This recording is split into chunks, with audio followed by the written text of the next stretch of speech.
আসসালামু আলাইকুম এভরিওয়ান। সবাইকে ঈদের অনেক অনেক শুভেচ্ছা। ঈদ মুবারক। আশা করি সবারই ঈদ পরিবার পরিজন নিয়ে অনেক ভালো কেটেছে। আলহামদুলিল্লাহ আমাদের ঈদ অনেক ভালো কেটেছে। এবারের ঈদে চলে এলাম বাবার বাড়িতে।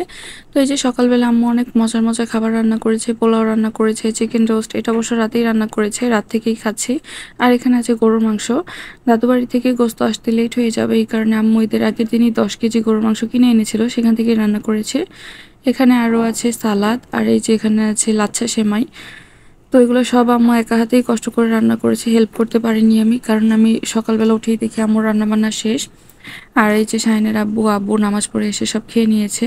শাহিনার ঈদ তখন ঘুমিয়েছিল, এই কারণে ঈদগাতে যেতে পারিনি, তো এখন ওদের রেডি করিয়ে দিলাম। দুজনের ম্যাচিং ম্যাচিং ড্রেস কেমন লাগছে অবশ্যই জানাবেন। এগুলো আম্মু আব্বু ওদের জন্য নিয়েছিল, আরও অনেকগুলো ড্রেসই নিয়েছিল সব।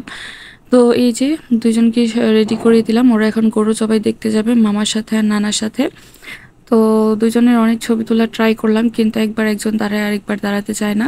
তো দুজনকে মার্শাল্লাহ কেমন লাগছে অবশ্যই জানাবেন, আমার কিউট বাবা দুইটা। তো এখন ওরা চলে গেছে, এখন আমি গোসল করে রেডি হয়ে যাব। আর এই যে আমার ঈদের ড্রেস, দুইটা ড্রেস নিয়েছি এবার, দুইটা একটু সিম্পলের মধ্যে। তো এই যে ফার্স্ট এইটা, তো এটাই এখন পরে নিব। আর এই যে আমি এখন গোসল করে রেডি হয়ে গেলাম। তো এই হচ্ছে আমার ঈদের দিনের সকালের ফাইনাল লুক। অনেকদিন পর কানের দুল পরলাম। লম্বা কানের দুল আমি অনেক পছন্দ করি, কিন্তু সচরাচর পরা হয় না। তো এই ড্রেসের সাথে দেখলাম ম্যাচ হচ্ছিল, এই কারণেই পরে নিলাম। কেমন লাগছে অবশ্যই জানাবেন। তো শাহিনের আব্বু আবার এসে ঘুমিয়েছিল, ওর জন্য ওয়েট করলাম। উঠতে উঠতে দুপুর, তো এখন নানু বাসায় যাবো। সকালবেলায় যেতে চেয়েছিলাম, কিন্তু ও ঘুমিয়েছিল দেখে আর যেতে পারলাম না। তো এই যে এখন 1:30টার মতো বাজে, এখন নানু বাড়িতে যাব। আমরা সবাই যাচ্ছি। প্রথমে শাহিনারিদকে রেখে যেতে চেয়েছিলাম, কিন্তু পরে ওদেরও নিয়ে গেলাম, গরম বাইরে অনেক। আর এখানে মামাতো ভাই বোনদের জন্য সালামি নিয়ে যাচ্ছি। মামাতো দুই ভাই তো এসে আমাকে সালাম করেছিল, আর মামাতো বোন বাসায় আছে, তাই ভাবলাম সবাইকে একসাথেই সালামি দেই। আর এই যে নানু বাসায় যেতে যেতেই মামি আমাদের এই যে শরবত বানিয়ে দিল, বাচ্চাদের খাওয়াচ্ছি। এখানে পোলাও দিয়েছে, চিকেন রোস্ট বাচ্চাদের খাওয়াতে। তো ওদের খাওয়াবো ভাবছিলাম, পরে আমারও খেতে হলো। শাহিনের আব্বু, আমি, আম্মু সবাই একটু একটু করে খেয়ে নিয়েছি।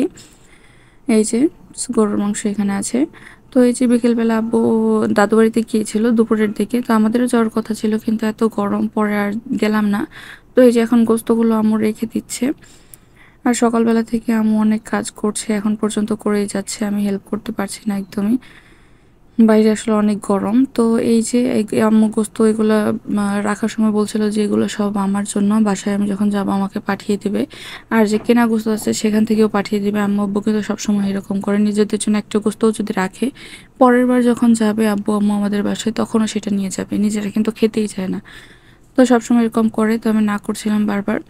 তো এই যে গোস্তগুলো এখন ফ্রিজে রেখে দেবে। তো এবারে ঈদ আমাদের করার কথা ছিল দাদু বাড়িতে, এই শাহিনের দাদু বাড়িতে, কিন্তু কিছু সমস্যার কারণে, পারিপার্শ্বিক অবস্থা, অনেক কিছুর কারণেই যাওয়া হয়নি। পরে প্ল্যান ক্যান্সেল হয়ে এখানে আসা হয়েছে। আর এই যে এখানে কাঁঠাল আছে, এগুলো আমাদের গাছের কাঁঠাল। তো দেখতে পাচ্ছেন পাখি একটু খেয়ে ফেলেছে। কাঁঠালগুলো কিন্তু বেশ বড় সাইজের। আর আমাদের গাছের কাঁঠালগুলো একটু শক্ত শক্ত টাইপের হয়, যেরকম আমি পছন্দ করি। আর এই যে সন্ধ্যাবেলা আমি এখানে আমার প্রিয় খাবার নিয়ে বসে গেলাম, মুড়ি আর এই যে গরুর মাংস। ঈদের দিন এটা আমার সবচেয়ে প্রিয় খাবার, আমাদের সবারই অনেক প্রিয় খাবার। তো আম্মু বারবার আমাকে বলছিল কখন খাবো, কিন্তু পেট ভর্তি ছিল দেখে আর কি লেট করছিলাম।